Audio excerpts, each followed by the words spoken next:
Some of the ways that I was actually trying to save money was actually making me poorer. Here's the thing that nobody says out loud. There's a difference between being frugal and being cheap. Frugal builds your wealth, cheap drains it. And most of us are doing at least 3 of these things without even realizing it. One year, I bought enough sunscreen to last me for years because it was on sale. It was the best deal of the century. I had to have it. I grabbed them all up. But in the long run, I had to throw most of it away because it had expired.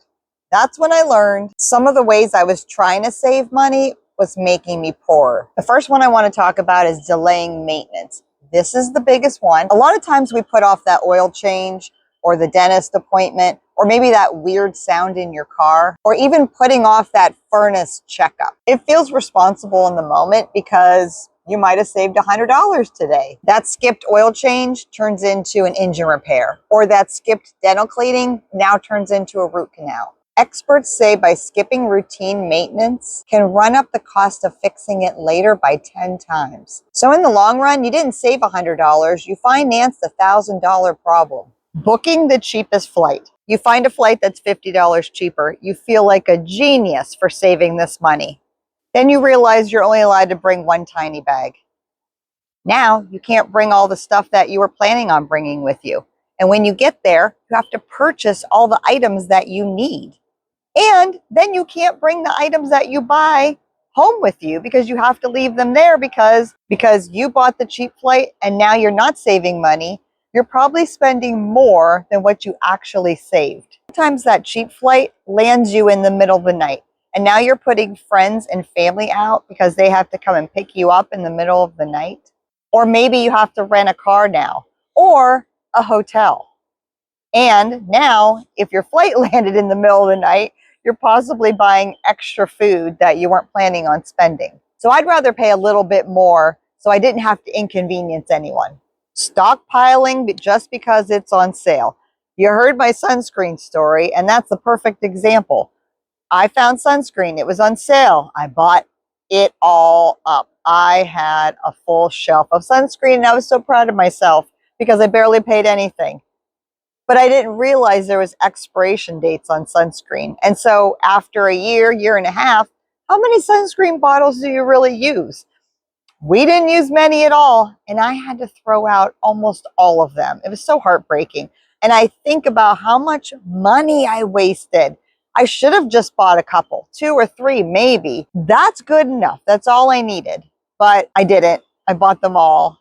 And I just think back of all the money that I spent on that savings, that deal.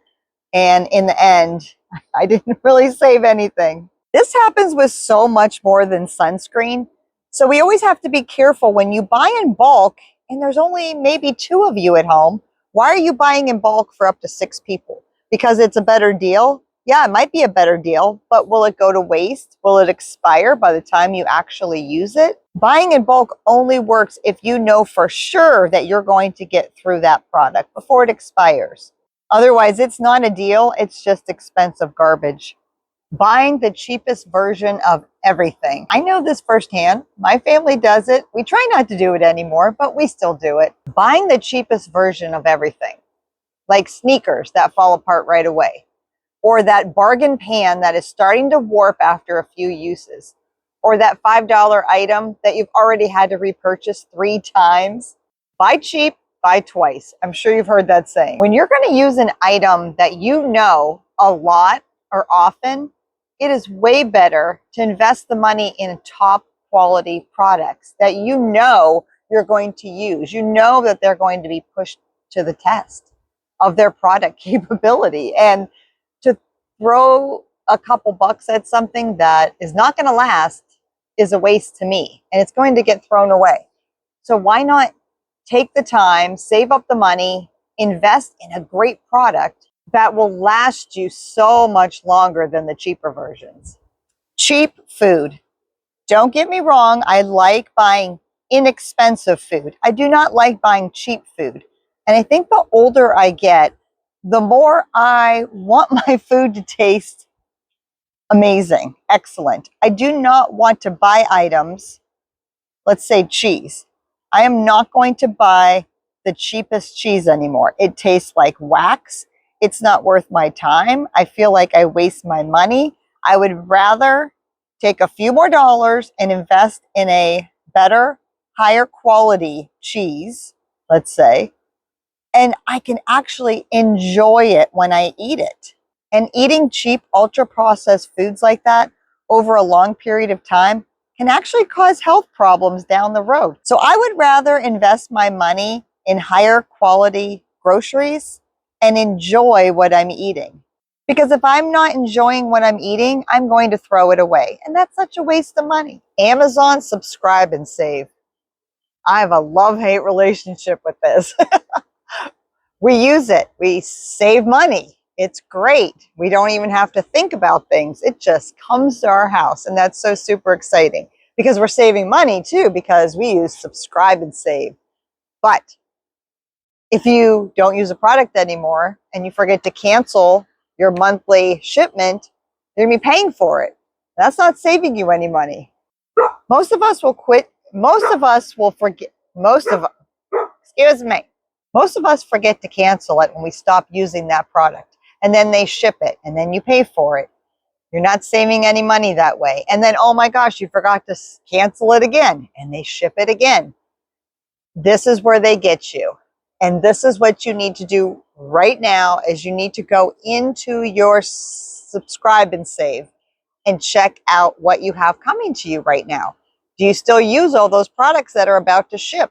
Can you cancel? You're going to have to go through the next couple months and cancel out what you don't use, or you're going to be paying extra, and maybe you forgot about the shipment that's even coming.